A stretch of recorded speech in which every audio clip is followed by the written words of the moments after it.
Goeiedag. Goeiedag. Ik ben van Omroep Friesland van het programma. Ja, ik zag jullie lopen. Juist. Oh, mooi. Ja. En de vraag is altijd, wat hing er bij jou Bob op de bank? Bij mij hangt een religieus schilderij Aha.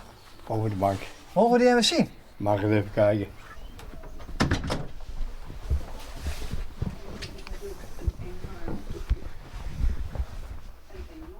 Aha. Kijk, zoals u ziet, mijn huiskamer is ook mijn werkplaats. Ja.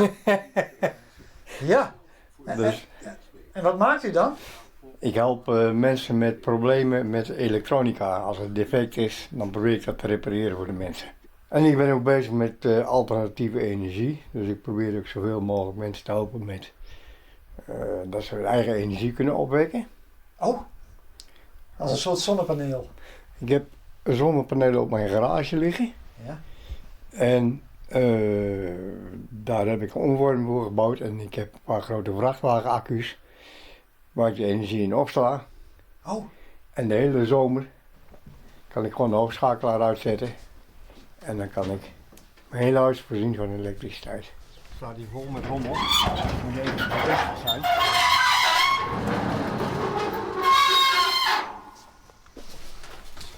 Kijk, dit zijn die grote, dikke, vette accu's die uit de vrachtwagen komen, waar de energie in opgeslagen wordt. Dat is een regelaar die dus al die panelen zelf regelt. En dit is dan een grote omvormer. Dus. En die buizen erachter, wat is dat eigenlijk?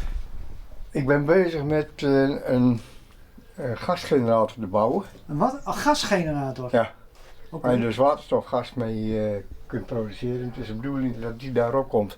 En dan komen ook deze containers op. En wat ken je dan met een gasgenerator? Juist verwarmen. Je kunt waterstof kun je namelijk ook gewoon gebruiken om een centrale verwarmingsketel te laten branden. En dat soort dingetjes. Dus dat zijn proeven die ik nog waar ik nog mee bezig ben. De boel ontploft je net, hè? Nee, kijk man, waterstofgas heeft namelijk de eigenschap dat het lichter is dan lucht. Dus het ontsnapt.